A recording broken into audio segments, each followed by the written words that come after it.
నమస్తే, welcome to special focus. Raghuramakrishnaraju ఈ పేరు తెలియని వాళ్ళు ఇటు రెండు తెలుగు రాష్ట్రాల్లో ఎవరో ఉండరనే చెప్పుకోవాలి. ఎందుకంటే ముఖ్యమంత్రి జగన్మోహన్ రెడ్డి బాధితుడిగా ఆయన పెద్ద ఎత్తున కూడా అందరికీ సుపరిచితం.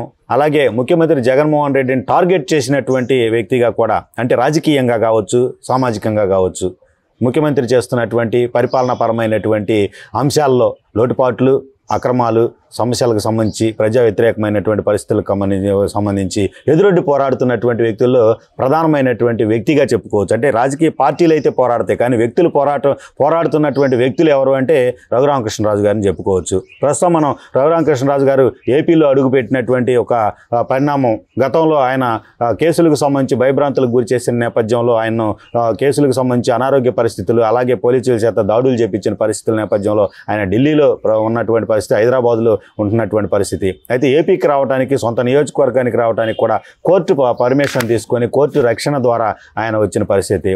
రఘురామకృష్ణరాజుని అమితంగా అభిమానించేటటువంటి వ్యక్తి ఎవరైనా ఉన్నారు అంటే అడ్వకేట్ రజనీ గారు. ఆయన యొక్క జగన్మోహన్ రెడ్డిని ఏదైతే ఎలాంటి అన్కండిషనల్గా ఎలాంటి పరిస్థితుల్లోనైనప్పటికీ కూడా వ్యతిరేకించేటటువంటి వ్యక్తి, ఎవరైతే ఎదురొడ్డి పోరాడుతున్నటువంటి వ్యక్తి ఉన్నారంటే రఘురామకృష్ణరాజు అని నిత్యం కూడా చెప్పేటటువంటి పరిస్థితి. ప్రస్తుతం రఘురామకృష్ణరాజు గారికి ఇది ఒక తొలి సంక్రాంతి అని చెప్పుకోవాల్సిన పరిస్థితి. జగన్మోహన్ రెడ్డి 5 సంవత్సరాలకు సంబంధించినటువంటి పరిపాలనకు సంబంధించి చూస్తే ప్రస్తుతం మనతో అడ్వకేట్ రజనీ గారు ఉన్నారు. మేడం, చెప్పండి, రఘురామకృష్ణరాజు గారి గురించి మీరు తరచూ చెప్పేటటువంటి పరిస్థితి. One man army. ఆయన ఒక ప్రభుత్వాన్ని ఎదుర్కొని ఆయన స్వీయ రక్షణ కోసం కావచ్చు, ప్రజా సమస్యలకు సంబంధించి కావచ్చు ముందుకెళ్తున్నటువంటి పరిస్థితి. ఆయన తొలిసారిగా ఏదైతే సంక్రాంతి పండుగకి ఆయన సొంత నియోజకవర్గంలోకి రావడం జరిగింది. ఆయన తాజాగా హాట్ కామెంట్స్ కూడా చేశారు. షర్మిల ప్రభావం ఉంటే 150 సీట్లు వస్తాయి, షర్మిల ప్రభావం అంతంత మాత్రం అయితే 130 సీట్లు డెఫినెట్గా వస్తాయి ఏపీలో, జగన్మోహన్ రెడ్డి ఇంటికి పోక తప్పదనేటటువంటి వ్యాఖ్యలు. ముందుగా రఘురామకృష్ణరాజు గారు సొంత నియోజకవర్గానికి రావడానికి సంబంధించి మీరు ఎలా ఫీల్ అవుతారు? ముఖ్యంగా మొట్టమొదటిసారిగా 4 సంవత్సరాల తర్వాత నరసాపురం, భీమవరం పరిసర ప్రాంతాల్లో అడుగుపెట్టినటువంటి త్రిబుల్-ఆర్ అనమాట. త్రిబుల్-ఆర్ సినిమా ఎంత ఫేమస్సో మా త్రిబుల్-ఆర్ గారు కూడా అంతే ఫేమస్. రఘురామకృష్ణరాజు నిజంగా రాముడి పాదుకలతో రాజ్యమేలిందా అన్నది విధంగా ఈరోజు నరసాపురం ఎంపీ సీటు అదే రకంగా ఉందండి. 4 సంవత్సరాలు ఆంధ్రాలో అడుగు పెట్టలేని భయభ్రాంతులు కూర్చున్నటువంటి పరిస్థితులు. మరి భయపడితే ఆంధ్రాలో అడుగు పెట్టలేకపోతే మరి అక్కడ కూర్చొని ఏం చేస్తున్నారు? జగన్ గారికి లొంగిపోయారా? లాల్ సలాం అంటూ, జీ హుజూర్ అంటూ చేతులెత్తేసాడా? లేదు. ఒక వీరోచిత పోరాటం చేశాడు. ప్రతిరోజు అర్ధరాత్రులు, అపరాత్రులు అతన్ని ప్రభుత్వాన్ని గద్దదించే వరకు నిర్విరామ కృషితో ఒక నిష్ణాతులైనటువంటి కొంతమంది వ్యక్తుల దగ్గర సబ్జెక్ట్ కూర్చుకొని, లీగల్ సబ్జెక్ట్ తెలుసుకుని, ప్రతిరోజు అవినీతి పర్వాన్ని బయటకు తీసుకొస్తూ ఒంటికంట ఆ టైంలో ఒక రచ్చబండ పెడతారండి. ఎవరు ఏ పనిలో ఉన్నా సరే ఆ రోజు, ఆ క్షణం, ఆ పని మానుకొని ఆ గంటో అరగంటో ఆయన రచ్చబండ వినాల్సింది. ఎందుకంటే ఈరోజు ఏ సమస్యని లేవనెత్తారు? పేపర్లో మనం అద్భుతమైన సమస్యలు ఎన్నో చూస్తాం, కానీ రాష్ట్ర ప్రజలు ఎదుర్కొంటున్న సమస్యలు రావణాసుడు లాంటి రాక్షసుడితో నాలాంటి వ్యక్తులతో పాటు ఇంకెంతమంది బాధితులు ఉన్నారని అందరినీ కలుపుకొని వస్తారండి. మహాసేన్ రాజేష్ అన్న కానీ, మాలాంటి వాళ్ళని కానీ ఎంతోమందిని ఎంకరేజ్ చేస్తారు. మంచి కొంతమ్మా, చక్కగా మాట్లాడతావు, మంచి సబ్జెక్ట్ ఉంది అంటూ ఎంకరేజ్ చేస్తారండి. ఏ పార్టీ అధినాయకులైనా మేము కలవలేమేమో, కానీ ప్రతిరోజు ఫోన్ కాంటాక్ట్లో అందుబాటులో ఉండగల వ్యక్తి రఘురామకృష్ణరాజు గారు. నిజంగా ఆ తల్లి సొమ్ము తిన్నవాడు, ఆ తల్లి చేతి అన్నం తిన్నవాడు విశ్వాసం చూపించకపోతే వాళ్ళ కర్మ గతి ఏ రకంగా ఉంటుంది అంటే, ఆయన పాదయాత్ర చేస్తున్నప్పుడు ఎంత డబ్బు రఘురామకృష్ణరాజు గారి భార్య చేతులతోంచి తీసుకున్న వ్యక్తికి తెలుసు, ఇచ్చిన ఆ తల్లికి తెలుసు. ఈరోజు ఆ తల్లి భర్తని అరెస్ట్ చేయించాడా? సహజం. కానీ కాళ్ళ మీద కుళ్ళబొడిచిచ్చాడా? సరే, తప్పదేమో. అంతకు మించి చంపించబోయారండి. కొన్ని ట్రైన్లు ఆపేసి సెక్యూరిటీ ఫోర్స్ ఆయన ముందుగానే బయటకు తీసుకొచ్చి కాపాడగల పరిస్థితులు. ఎందుకంటే ఈ దేవుణ్ణి గట్టిగా నమ్మే వాళ్ళం అండి మేము. నిజంగా రాజుగారు కానీ నేను కానీ. ముఖ్యంగా మాకు తిరుమల తిరుపతి వెంకటేశ్వర స్వామి అంటే భయభక్తులతో ఉంటాం. ఆయన నమ్ముకున్న వెంకటేశ్వర స్వామి ఆయన్ని అడుగడుగునా కాపాడారు. ఆ తల్లి శనివారం పచ్చి నీళ్లు కూడా ముట్టుకోదు. వెంకటేశ్వర స్వామికి పూజ చేయింది, ఒంటి ఉపవాసం ఉండంది. ఈరోజు ఆవిడ మాంగళ్యం కాపాడగలిగారంటే భగవంతుడి దయే. అటువంటి వ్యక్తి మామూలుగా ఎంపీలు ఎంతోమంది ఉంటారండి, మాకెవ్వరూ తెలియదండి బాబు. 27 మంది ఎంపీలో ఎంతో ఉంటారు కదా మనకు తెలిసి, 25 మంది. దాంట్లో ఒకళ్ళ పేర్లు కూడా మాకు తెలియదు, వాళ్ళు ఏం చేస్తుంటారో ఏంటో మాకు తెలియదు. కానీ ఎప్పుడైతే రఘురామకృష్ణదాస్ గారు ఎంపీ అయ్యారో, గెలిచినప్పుడు కూడా మాకు తెలియదండి ఆయన. ఎప్పుడైతే సమస్యను ఎదుర్కొన్నారో, ఎప్పుడైతే సమస్యల వలయం నుంచి చిక్కుకున్నారో, అక్కడి నుంచి బయటకు వచ్చిన తరుణంలో ఆయన హీరోయిజాన్ని చాటుకున్నారండి. హీరో ఊరికే అయిపోరుగా, పెద్ద ఫైటింగ్ చేశాకే హీరో బయటకు వస్తాడు. అటువంటి ఫైటింగ్ చేశాడు. లేకపోతే గుంపులో గోవిందలాగా అయిపోయాడు. ఇప్పుడు ఏక్ నిరంజన్ లాగా ఒక్కడే ఉన్నాడు. ఏది అంత గొప్ప 151 మంది ఎమ్మెల్యేలు, ఎంతమందో ఎంపీలు, వీటన్నిటినీ దాటుకొని ఒక్క మొగోడు డైలీ సీరియల్ లాగా బస్తీ మే సవాల్ అంటూ 1 గంట కల్లా బండ పగలగొట్టి పక్కన పడేస్తాడు. పగ, ప్రతీకారం, వీటన్నిటికంటే మించి ఏ రోజు కష్టపడిన వ్యక్తి అండి. ఈరోజు రాజశేఖర రెడ్డి గారు అయినా రూపాయి వైద్యంతో వెలుగులోకి వచ్చిన వ్యక్తి. చంద్రబాబు గారు అయినా వాళ్ళ నాన్నగారు పొలం వేసుకుంటూ బయటకు వచ్చినటువంటి వ్యక్తి. వీళ్ళందరూ చిన్న చిన్న స్థాయిలు అండి, ఈరోజు గొప్ప స్థాయికి రావచ్చు. కానీ వీళ్ళు పుట్టుకతో కోటీశ్వరులు, అపర కుబేర్లు, బంగారు స్పూన్తో తినగల సమర్థులు. ఇటువంటి వారిని నువ్వు జైల్లో వేసి కర్రలతో కొళ్ళబొడిచి కాళ్ళ మీద వాపులు చూపిస్తే ఒక డాక్టర్ గారి చేత్తో ఇప్పిస్తారండి. ఇది సొరియాసిస్ వ్యాధట, దానివల్ల వచ్చిన మచ్చలంట. అదేందో ఒళ్ళంతా రాక కాళ్ళ మీద వచ్చినాయో మాకు అర్థం కాదు. తర్వాత కడుపుతో ఉన్న వారికి ఇలా తరచుగా రావచ్చు అని డాక్టర్ చెబుతుంది. అమ్మ నేను బాగా తిని పొట్టొచ్చింది కానీ ఇది కడుపు కాదు తల్లి, మొగోడు కడుపు పెట్టొచ్చిద్దమ్మా, కాస్త చూడండి గుర్తించండి నా పరిస్థితిని అంటూ రిపోర్ట్ అష్టవంకర్లుగా రాసేసినటువంటి యంత్రాంగం. ఈ యంత్రాంగం అండర్ కంట్రోల్ ఆఫ్ ప్రభుత్వం. సో ఇటువంటి పరిస్థితుల్లో తీరు తెన్ను లేక ఆ భార్య సెంట్రల్ అమిత్ షా గారితో, అంతకంటే మించిన కీలక నేతలతో మాట్లాడి నా భర్త పరిస్థితి ఏంటి, ఎన్ఎస్జీ కమాండర్లు పెద్ద పెద్ద సెక్యూరిటీ ఫోర్స్ ఉన్న వాళ్ళ మధ్యలోంచి తీసుకెళ్ళిపోయారు. ఆ రోజు ఆ తల్లి చెప్తుంది, నేను అలాగే కూర్చున్నాను రజని, ఆ రోజు ఆయన పుట్టినరోజు కేక్ అంతా కట్ చేశారు.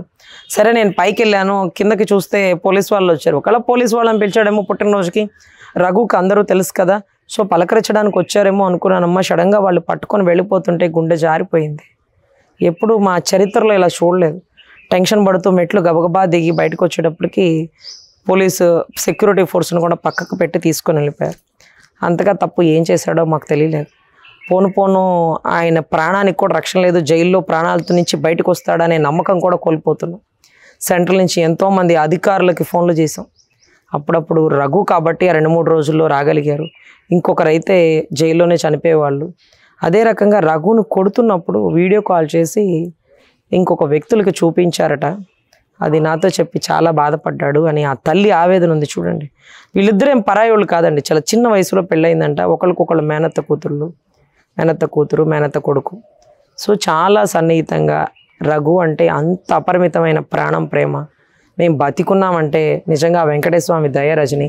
మేము ఆంధ్రాలో అడుగు పెట్టాం, బతికితే మేము ఏదో ఒక వ్యాపారం చేసుకొని ఇక్కడే బతకగలుగుతామంటూ ఆ కుటుంబాన్ని వణికిచ్చాడండి. అప్పుడు నాకు అర్థమైంది, తల్లి చెల్లి కూడా తెలంగాణ దాటి ఆంధ్రాలో రావట్లేదంటే జగన్మోహన్ రెడ్డి రెండో యాంగిల్ ఒకటి ఉంటుందండి.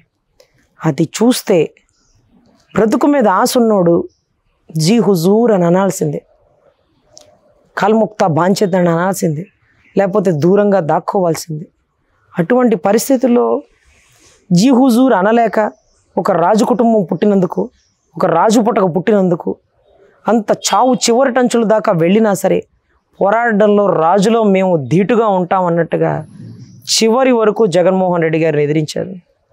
ఈరోజు భీమవరంలో అడుగు పెడుతుంటే కొన్ని వందల వేల మంది, లక్షల మంది జనం కుప్పలు తప్పలుగా ఆయన వచ్చి చూస్తూ, అయ్యా మిమ్మల్ని చూస్తాం అనుకోలేదయ్యా అని ఒకళ్ళు, మళ్ళీ ఊరికి పండగ వచ్చిందయ్యా అని ఒకళ్ళు, సంక్రాంతి పండగ ఇప్పుడు మాకు వచ్చిందయ్యా 4 సంవత్సరాల తర్వాత అని ఒకళ్ళు. ఢిల్లీలో చాలా ఫ్రీగా మాట్లాడేదాన్నండి. హైదరాబాద్ వెళ్ళినప్పుడు కూడా చాలా సబ్జెక్ట్ గురించి మాతో డిస్కస్ చేసేవారు. రజని ఈ కేసు వేశారు సిద్ధార్థ లుత్రా గారు, ఇలాంటి జడ్జిమెంట్ అది ఇదని మంచి అనలైజింగ్గా సబ్జెక్ట్ గురించి. ఎప్పుడైతే భీమవరంలో ఆయన వైభోగం ఎలా ఉంటుందో చూడడానికి వెళ్తే అక్కడ ఉండేవాళ్ళు మాట్లాడచ్చు, మీరు ఢిల్లీ అయినా మాట్లాడచ్చు, మళ్ళీ మా రాజుగారు మాకు దొరకరు మేడం, మళ్ళీ ఎలక్షన్ కూడా వచ్చాక ఎప్పుడు వస్తారట, ఈలోపు మేము మాట్లాడుకోవాలి, ఈలోపు మేము చూసుకోవాలి, మా ఊరు అన్ని ఏరియాలో తిరగాలి అంటూ ఎంతోమంది కుప్పలు తప్పలుగా కదిలొచ్చినటువంటి పరిస్థితులు అండి. ఈరోజు రాజుగారు అబ్బాయి భరత్ అండి, వ్యాపారాల్లో పూర్తిగా నిష్ణాతులైనటువంటి వ్యక్తి. అదే రకంగా రాజుగారికి ఒక కూతురు ఉందండి. ఆ కూతురు రామచంద్ర గారి అబ్బాయిని పెళ్లి చేసుకుంది. ఎవరు ఈ రామచంద్రయ్య అంటే గౌరవ రాజశేఖర రెడ్డి గారి ఆత్మట. అసలు కట్ చేస్తే రాజుగారు ఒకరోజు జోక్ అనమాట. పైన మేడం గారు ఉన్నారు, కింద సార్ ఉన్నారు, ఎదురు కూర్చొని మాట్లాడుతుంటే, రజనీ నీకు రాజశేఖర రెడ్డిని చూపించినా అన్నాడు. ఎలా అన్న, పిలిపిస్తాను ఆగా అన్నాడు. ఎలా అన్న, రాజశేఖర రెడ్డి కిందకి రావా నువ్వు అన్నాడు. అంటే ఇదేంట్రా బాబోయ్ రాజశేఖర రెడ్డిని కిందకు పిలుస్తున్నారు అంటే, కాదు రాజశేఖర రెడ్డి కేవీపీ రామచంద్ర కొడుకు మనవడు పేరు రాజశేఖర రెడ్డి పెట్టారు. వీళ్ళు రాజులు కదా, మళ్ళీ రాజశేఖర రెడ్డి పెట్టారు ఏంటంటే, కాదంట వైఎస్ రాజశేఖర రెడ్డి. అసలు పేరుతో సహా, ఇంటి పేరుతో సహా పేరు పెట్టేశారండి. వైఎస్ రాజశేఖర రెడ్డి కిందకి రా అంటే గబగబా దిగి వచ్చాడు ఆ పిల్లోడు. ఎవరు సార్ ఈ అబ్బాయి అంటే, అబ్బాయి పేరు అడుగు అన్నాడు. ఏం పేరు బాబు అంటే వైఎస్ రాజశేఖర రెడ్డి అన్నారు. ఈ రామచంద్రయ్య గారి ఆత్మ ఎక్కువయ్యి ఆయన విపరీతమైన అభిమానంతో ఇద్దరు మనవాళ్ళు అండి, ఒక మనవడి పేరు అచ్చంగా అదే పెట్టారు. ఆ రాజశేఖర రెడ్డి గారి కొడుకు వల్ల ఈరోజు రఘురామకృష్ణరాజు గారు ఇబ్బంది పడుతున్నా, రాజశేఖర రారా నాయన కిందకి, రాజశేఖర అన్నం తినరా బాబు అంటూ అంత ప్రేమ చూపిస్తున్నటువంటి ఆ కుటుంబం అండి. నిజంగా అసలు అంటే ప్రేమ వివాహాలకు కానీ, ఆదర్శాలకు కానీ, అభ్యుదయ భావాలకు కానీ రాజుగారి భోజనం అంటే ఎలా ఉంటుందో అసలు ఇక చెప్పనక్కర్లేదండి. ఒకవేళ నేను తినేసానమ్మా అని చెప్పినా కానీ తిని వెళ్ళాల్సిందే రజని. ఏ టైమైనా పర్లేదు నువ్వు ముందు తిని వెళ్ళాల్సిందే అంటూ 4-5 రకాలు పెట్టి ఒక పని మనిషితో చెప్పి వడ్డించారండి. వాళ్ళ దగ్గరుండి ఇది కొంచెం వేసుకో, ఇది ఒక్కసారి రుచి చూడు, ఇది కొంచెమే తిను, టేస్ట్ చేయి, నీకు బాగపోతే పక్కన పడే, ముందు టేస్ట్ చేయి, ఇది ఆ భీమవరం స్పెషల్ రజని అంటూ ఆ తల్లి వడ్డించిన తీరు, ఆ విశ్వాసం చూస్తే కంటతడి అనిపించిందండి. ఇలారా ఈ తల్లికి అన్యాయం చేయాలని చూసావు, ఎలారా ఆ భర్తని దూరం చేయాలని చూసావు, ఎలారా వాళ్ళ డబ్బులు తీసుకొని నువ్వు పాదయాత్ర చేసుకొని అన్నం తిని మొండి చేయి చూపిస్తారు చూడండి, తిన్నింటి వాసాలు పెడతారు చూడండి, అది నీ బతుకు. ఆ తల్లి కన్నీరు ఊరికే పోదు. ఏదైతే చంద్రబాబు గారిని కంటతడి పెట్టించి భువనేశ్వరమ్మ గారిని అసెంబ్లీలో అవమానపరిచారు చూడు, ఆ తల్లి కన్నీరు వృధాకపోదు. అమరావతి రైతుల ఆడబిడ్డలు భూములు ఎక్కడిచ్చారో తెలియకుండా భూములు ఇచ్చి, ఏ రోజు భర్తకి తెప్ప వీళ్ళ ఎవరికి తెలియని వ్యక్తులు ఈరోజు బయటకు వచ్చి 4.5 సంవత్సరాల నుంచి ఉద్యమం చేస్తున్నారు చూడు, ఆ తల్లి కన్నీళ్ళు వృధాకపో. అంగన్వాడీ వాళ్ళు ప్రతి ఆడబిడ్డని సొంత తల్లిగా భావించి, ఒక పిల్లని చంకలో ఒక పిల్లని కింద పెడితే చూసే తల్లి ఏమనుకుంటుందని 2 పిల్లల్ని చంకలో ఎత్తుకెళ్ళినటువంటి అంగన్వాడీ ఆడబిడ్డలు, అశుద్ధాన్ని కూడా పరిశుభ్రంగా క్లీన్ చేసి చేత్తో అన్నం కలిపి నోట్లో పెట్టే ఆ తల్లులు మదర్ తెరిసాకు మారుపేరు. అటువంటి అంగన్వాడీ ఆడబిడ్డలు నేర్పిస్తున్నాం. ఎంతమంది దళిత ఆడబిడ్డలు ఉసూరుమంటున్నారు. ఈరోజు సుబ్రహ్మణ్యాన్ని చంపినటువంటి అనంతబాబుని నువ్వేం చేసావు? నీతో పాటు ఫ్లైట్లో తిప్పుకొని ఎమ్మెల్సీ నుంచి ఎమ్మెల్యేకి ఇచ్చావు. ఆ దళిత బిడ్డ ఆవేదన. అసలు ఎంతమంది ఆడబిడ్డలు, దళిత బిడ్డలు నరకబడ్డారు, చంపబడ్డారు. ఒక ఆడబిడ్డని కాపాడబోయి ఒక బిడ్డ అమర్నాథ్ గౌడ్ తనంతట తాను తగలబెట్టుకున్న పరిస్థితి. అంటే నోరెత్తి మాట్లాడితే పసిబిడ్డను కూడా లెక్క చేయము అన్నటువంటి నీ ప్రభుత్వానికి ఖచ్చితంగా కత్తి మీద సాన్లాగా అవుతుంది ఈసారి ఎలక్షన్స్. రఘురామకృష్ణరాజు గారు దెబ్బతిన్న పాము పగబట్టి వచ్చి కూర్చొని రాష్ట్రంలో రాజకీయం ఎలా చేస్తుందో చూడండి. చదువుకున్న వాడికి, రౌడీజం గల్ల వాడికి తేడా చూడండి. రాష్ట్రంలో అందరూ నివ్వెరపోయే నిజాలని వెలుగులోకి తీసుకొస్తూ కల్తీ మందుల్ని ఎప్పుడో గతంలోనే టెస్ట్ రిపోర్ట్లకి పంపించి రాష్ట్రంలో జరుగుతున్న ప్రతి తప్పుని ఎన్ని వేల కోట్లు స్కామ్ చేశాడు, ఎన్ని వేల కోట్లు సెంట్రల్ నుంచి అప్పు తెచ్చుకున్నాడు, ప్రతిదీ రిపోర్టు ఆధారపూర్వకంగా మాట్లాడుతున్నటువంటి హైకోర్టులో కూడా పిటిషన్ వేశారు మేడం ఆ వ్యక్తి. సో ఖచ్చితంగా తప్పు చేసిన వ్యక్తి బయటకు వదిలేయడం ఏంటండి? 6,041 వాయిదాలకు అటెండ్ కాని వ్యక్తి సిబిఐ కేసులో ముద్దాయి బెయిల్ మీద బయటికి వెళ్ళడం ఏంటండి అంటూ ఈరోజు బెయిల్ క్యాన్సిల్ చేయమని వేసిన పిటిషన్ కూడా ఆయనదేనండి. ఏవైనా రాజులు ధైర్యవంతులని మరొక్కసారి రఘురామకృష్ణరాజు గారు కత్తి పట్టకుండా యుద్ధం చేస్తున్నటువంటి పర్వం అండి ఈరోజు. ఖచ్చితంగా ఆయన చెప్పినట్టుగా ఏదైతే షర్మిలమ్మ గారి సహాయ సహకారాలు ఉంటే 150 సీట్లు, ఒకవేళ షర్మిలమ్మ సహకరించకపోయినా 135 సీట్లతో జనసేన తెలుగుదేశం కూటమితో గెలుపు తథ్యం. ఈ అవినీతి పరుడైన అరాచకుడైనటువంటి ఈ వ్యక్తిని ఆడబిడ్డల ఉసురు తగిలి ఎంతోమంది మగవాళ్ళు ప్రాణాలకు సైతం పోరాడి ఈరోజు జైళ్ళలో ఉన్నటువంటి ప్రతిపక్ష నేతల బాధలు ఖచ్చితంగా ఈరోజు తుదముట్టించబోతున్నారు. సో రానున్న కాలంలో రామరాజ్యం రాబోతుందంటూ నరసాపురం భీమవరం పరిసర ప్రాంతాల వాళ్ళు చాలా సంతోషంగా ఉన్నారండి. ఏదైతే రాజుగారు అబ్బాయి భరత్ ఉన్నాడో, రాజుగారు అందుబాటులో లేనప్పుడు రాముడి పాదుకలతో భరతుడు రాజ్యం ఏలతాడు అనే విధంగా ఈరోజు భరత్ అప్పుడప్పుడు భీమవరంలో పరిసర ప్రాంతాలన్నీ పర్యవేక్షిస్తూ గుళ్ళ ఓపెనింగ్కి అన్నిటికీ ఎక్కడ ఎవరికి ఏ సమస్య వచ్చినా వారిని ఆదుకుంటున్నటువంటి భరత్ కూడా రానున్న కాలంలో రాష్ట్ర ఎలక్షన్స్లో ఒక కీలక పర్వం పోషించబోతారేమోనని మనస్ఫూర్తిగా ఆశిస్తున్నామండి.